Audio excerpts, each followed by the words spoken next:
I don't know how to start a video, but I'm Hootless, and this is Stardew Valley loading screen. Stardew Valley Stardrops. Episode 10, I think? This series is actually getting kind of boring, like even to record, just because there's a whole lot of nothing happening every episode. I'm trying to get to the point where I can complete more of the objectives, but it's really difficult because, like, the objectives I have to complete are basically just fishing and money. And to get money, I have to grow crops. And I planted way too many crops. So, as a result, every day is just like planting the 248 tiles of blueberries and then fishing for the rest of the time. Up until about 7 p.m. because at 7 p.m. I can't catch any of the fish that I have to be able to catch. So, I just, I go to bed at 7 p.m. And then I water more crops and catch more fish. I think during this episode I actually skip out on watering crops until later in the day on one of the days, just so that I can try to go fish for anything at all really that's useful. Because I do need to catch a few fish that only spawn earlier on in the day.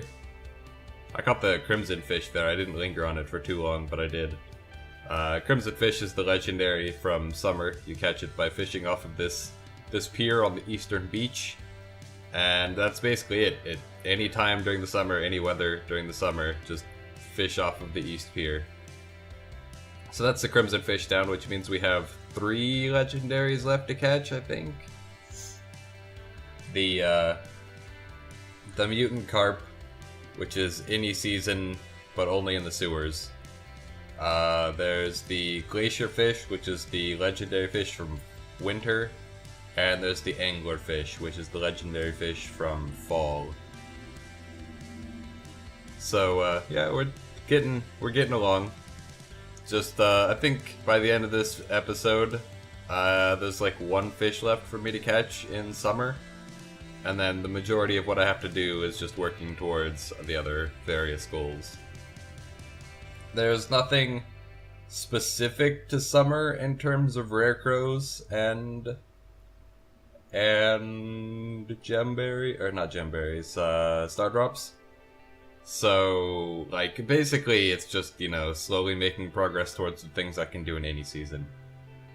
There is actually one thing: I have to get a rainbow shell by the end of the month, because it's required to do cheese challenge, whatever. I get the first part of that done because it does rain at some point during the episode. So, like, I get a battery pack and I put it into the tunnel, but then I have to get a rainbow shell, put it into the box, and then get 10 beets and put it in the mayor's fridge, and then get a solar essence and take it to the Calico Desert. Ugh. Always with the yawns. I don't yawn up until I start recording, and then it's like Yawn City. Anyways, gotta take the solar essence to the Calico Desert. We still haven't unlocked the Calico Desert, but you get it by completing the vault plaque, the safe plaque, whatever you want to call it. So I'll be able to get that once I have more money. And we will eventually have more money. If nothing else, then when we get our first blueberry harvest, we will have so much money, and we'll be able to buy many, many things. I'll probably get the bus through finishing the safe plaque, and then just go to Joja Mart for the rest, so that I can get like a greenhouse. I don't really need a greenhouse, I don't think. There's nothing in particular that requires it, except maybe it would be useful to grow the sweet gemberry in. But if I'm going to, like, that's only necessary if I don't plant it in the first 4 days of fall, but I definitely will, because I already have the seed sitting in a chest waiting. Caught the last of the fish there that I needed to catch. I think I'm missing 1 fish from summer, and it's like, I think I have to catch the sturgeon in the mountain lake. Which is fine, that's why I was fishing there, but then I decided I should probably make a little bit of progress in the mines. I do still have to get to floor 100 in the mines. It might be useful to upgrade my pickaxe to copper at least, maybe even upgrade it to steel. I could definitely afford it but I don't know if I want to be without a pickaxe for the like 4 or 5 days that it would take me to upgrade it. It would probably be worth it though, just so that it doesn't take me 3 hits to break every single rock in the snow area, and 4 hits per rock in the lava area. Not to mention, like, by the time I get to the lava area, it takes so many hits to break things if I still have a base pickaxe. So I probably will go and upgrade that at some point. I don't know when exactly. Maybe next episode I'll start upgrading it. We'll see.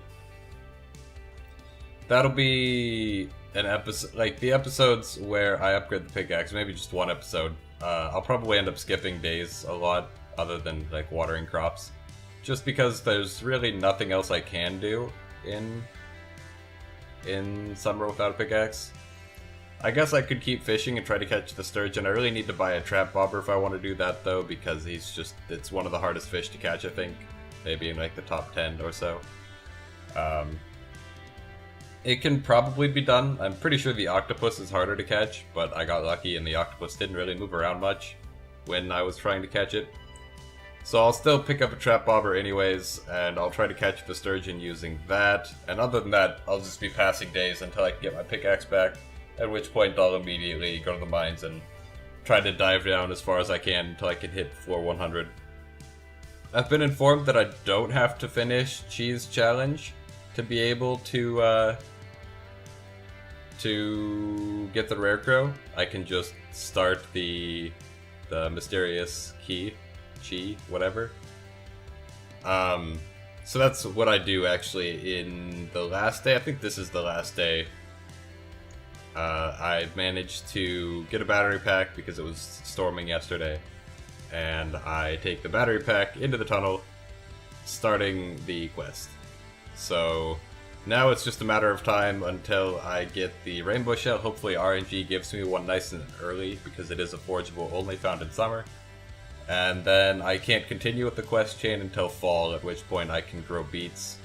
I have to finish the safe plaque before then though, because you can only get the beet seeds from the oasis. So we'll see. I'll probably be able to get there and buy it, because I will get a lot of money from my first blueberry harvest. But either way, hope you guys all enjoyed this video. If you did, like the video, comment the video, subscribe the video, share the video, do all that to the video and more. And I will see you guys in the next video.